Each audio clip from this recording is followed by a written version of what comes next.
اور جس طرح وہ سب کو لے کے ساتھ لے کے چلتے ہیں، اس میں وہ بہت زیادہ بنیادی کردار ادا کریں گے. تو میرے حساب سے تو یہ ایک بڑی وقت کی ضرورت بھی تھی اور یہ خوشائند بات ہے پاکستان کے لیے.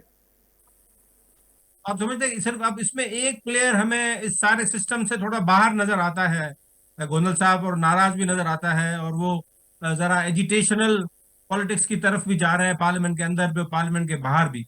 تو آپ کیا سمجھتے ہیں کہ اس پلیئر کو اس کنسنسس میں لانے کے لیے ہر کوئی اپنا رول پلے کرے؟ اپوزیشن بڑا بہترین اس کو اور بہت اچھا رول پلے کرنا چاہیے، نو ڈاؤٹ ہمارے جمہوریت کی یہ ضرورت ہے.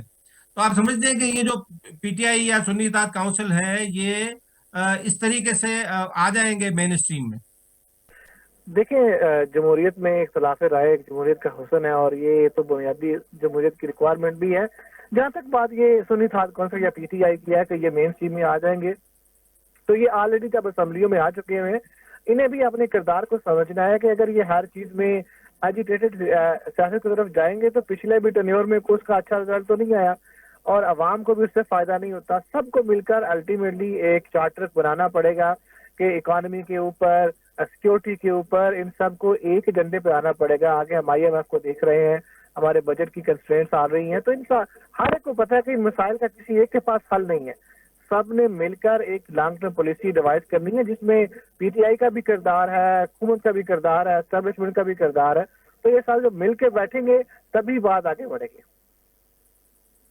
گوندل صاحب، اس میں میں ذرا ایک کانسٹیٹیوشنل معاملے پر آپ سے آپ کی رائے لینا چاہوں گا کہ اب ہم نے دیکھا کہ اس جو ٹریجری کا الاؤنس ہے، جو حکومت کا الائنس ہے، اس میں اب ان کے پاس 2/3 میجورٹی بھی آ گئی. تو آپ کو کیا نظر آ رہا ہے کہ اب اگر آئین میں ترمیم ہونے جا رہی تو کیا آئین میں ترمیم کی ضرورت ہے اس وقت، یا کیا یہ حکومت کرنے جائے گی سب سے پہلے آئین میں ترمیم؟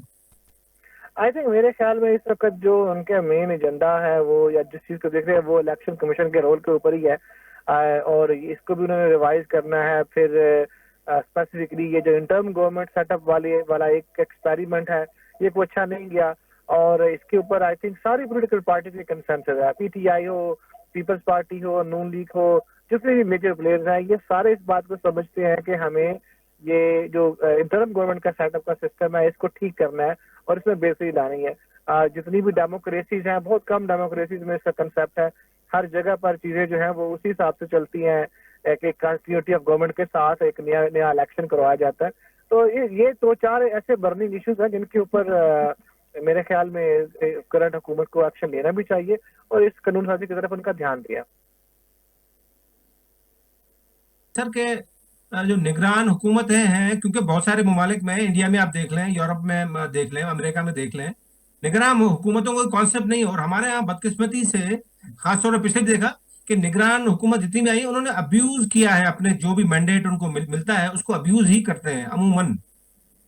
جی بالکل. دیکھیں، اب نگران حکومت جب تھی تو یہ اکثر یہ افواہیں سننے کو ملتی تھی کہ وہ اپنے ٹینیور کو اور طول دینا چاہتے ہیں اور انہوں نے اپنے بھی جو رسپیکٹیبل ایک مینڈیٹ ہے، بڑا لمیٹڈ مینڈیٹ ہے، اس کو چھوڑ کر دوسری چیزوں کی طرف دھیان زیادہ کر لیتے ہیں. obviously جب کوئی بندہ کسی کو اس طرح کے ایک ان الیکٹڈ بندہ جب آپ کسی اتنی بڑی پوزیشن پر بٹھا دیں گے تو اس کی اکاؤنٹیبلٹی بھی نہیں ہے. تو یہ ساری چیزوں کو سامنے رکھتے ہوئے اور اس کے مسالے بھی نہیں ملتے. یہاں آپ نے انڈیا کی مثال دی، یورپ کی مثال دی، وہاں پر بہترین ڈیموکریسی جمہوریت چل رہی ہے. ایون تو آپ یو ایس اے تک کے لیول میں دیکھ لیں، الیکشن کے لیے کوئی آپ کو ایک نیوٹرل سیٹ اپ کی ضرورت نہیں ہے، آپ کو ایک بیسٹ الیکشن کمیشن چاہیے اور الیکشن کمیشن کے رول کو مزید ریفائن کرنے کی ضرورت ہے تاکہ الیکشن کمیشن اپنی ذمہ داریوں کو پوری طرح نبھا سکے. اس کو ریسورسفل کرنے کی بھی ضرورت ہے اور اس کو مزید امپاورڈ کرنے کی بھی ضرورت ہے. میرے صاحب آپ سے آخری سوال، کیونکہ یہ ہم سندھ کے جو اب ناظرین آپ کو بھی دیکھ رہے ہیں، یہاں پر ہم لوگ سندھ کے لوگ بڑے ٹچی ہیں 18ویں ترمیم کے حوالے سے، اور صوبائی خود مختاری، میکزیمم صوبائی خود مختاری کی صوبے بات کرتے ہیں اور چھوٹے صوبوں سے زیادہ بات آتی ہے کہ میکزیمم صوبائی خود مختاری دی جائے. اور 18ویں ترمیم نے پارٹلی اس کو کور کیا، لیکن پھر یہ نگران حکومت میں آپ کو یاد ہوگا کہ باتیں آتی رہیں کہ 18ویں ترمیم کو رول بیک کسی طریقے سے کیا جائے، اور یہ کچھ جماعتوں کے ایجنڈا میں بھی شامل ہے بات. تو آپ کیا سمجھتے ہیں اس کے یہ کرنے سے کیا نقصان نہیں پہنچے گا ہمارے ہمارے ریاست کو، ہمارے اس سارے سیٹ اپ کو، کانسٹیٹیوشنل سیٹ اپ کو؟ یہ بات نہ تو جمہوریت کے لیے اچھی ہے، نہ ہی سیاست اور ریاست کے لیے اچھی ہے کہ جب آپ نے آپ کا جو سسٹم ہے اس میں صوبوں کا ایک کلیدی رول ہے, اور جتنا آپ چھوٹے یونٹس کو امپاور کریں گے اتنے زیادہ پبلک کو بینیفٹ پہنچیں گے. اگر آپ ون یونٹ سسٹم کی طرف پھر جانا چاہیں گے تو اس سے الٹیمیٹلی جو چھوٹے صوبے ہیں یا جو لوگ ہیں ان کے اندر آپ کے بارے میں منافقت زیادہ بڑھے گی, آپ کے بارے میں ان کی رائے زیادہ اچھی نہیں رہے گی. اور دوسرا یہ بھی کہ اب پاکستان جتنا کہ ایک پاپولیشن وائز جتنا بڑا ملک بن چکا ہے, جتنی بڑی ہماری اکانومی ہے, اور اتنی پاپولیشن کے لیے چھوٹے یونٹس کو زیادہ امپاور کرنا ہی ضروری ہے. تو میرے حساب سے تو کسی حال میں بھی 18ویں ترمیم کو رول بیک کرنا نہیں چاہیے, بلکہ اس کے اندر میں تو سمجھتا ہوں کہ اس کے اندر مزید بہتری لانے کے لیے جو کچھ ایسی چیزیں ہیں جو پچھلے 10-15 سال میں ہم نے دیکھی ہیں کہ امپروو ہونی چاہیے, ان کے اوپر ورک آؤٹ کرنا چاہیے. کسی بھی چیز کو رول آؤٹ کر دینا یا اس کو ختم کر دینا کسی مسئلے کا حل نہیں ہے. اس کو امپروو کرنا اور ان پرابلمس کو سارٹ آؤٹ کرنا ضروری ہوگی. نہیں, اس پہ ایک ضمنی سوال یہ بھی بنتا ہے بیرسٹر صاحب کہ این ایف سی کا کیونکہ بات ہوئی کہ 57.5% صوبے کنسولیڈیٹ فنڈ سے لے جاتے ہیں انڈر این ایف سی, اور فیڈرل گورنمنٹ کا 52% بچتا ہے. تو اس پر بھی بہت زیادہ بات ہوئی ہے کہ جی فیڈرل گورنمنٹ کو بچائیں, اور وہ قرضے بڑھ گئے ہیں سارے, فیڈرل گورنمنٹ دے رہی ہے. تو اس پر بڑی بات آ رہی ہے, اور خاص طور پر جو پنجاب کے اسٹیک ہولڈر ہیں وہ اس کو سپورٹ کرتے ہیں اس بات کو کہ کسی طریقے سے اس معاملے کو فیڈرل گورنمنٹ کا یہ جو بیلنس آف ورٹیکل ڈسٹریبیوشن ہے فسکل ریسورسز کی, اس کو ذرا بیلنس آؤٹ کیا جائے یا اس کو مزید وفاق کے حق میں بہتر کیا جائے.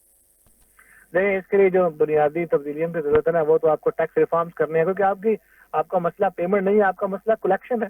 تو ٹیکس ریفارمز جب تک نہیں ہوں گے اور آپ جب صوبوں کو امپاور نہیں کریں گے مزید ٹیکس کلیکشن کے لیے, جیسا جب تک آپ کی اتنی اکانومی ہے جو کہ بیسیکلی آؤٹ آف دا بک ہے, اس کو آپ جب تک مین دھارے میں نہیں لائیں گے تب تک آپ اس طرح کی اقدامات سے کوئی فائدہ نہیں ہوگا. بلکہ اگر آپ این ایف سی کو بھی اوور ٹرن کرتے ہیں اور آپ 18ویں ترمیم کو اوور ٹرن کرتے ہیں تو یہ ایک پولیٹیکل انسٹیبلٹی اور کراس کی طرف لے کے جانے والی چیز ہے, جو کہ یہ ملک اس وقت اس قسم کی کسی بھی ایڈونچر کا مکمل نہیں ہو سکتا. سر گوندل صاحب تھینک یو ویری مچ, آپ نے ہمیں جوائن کیا. ناظرین, بیرسٹر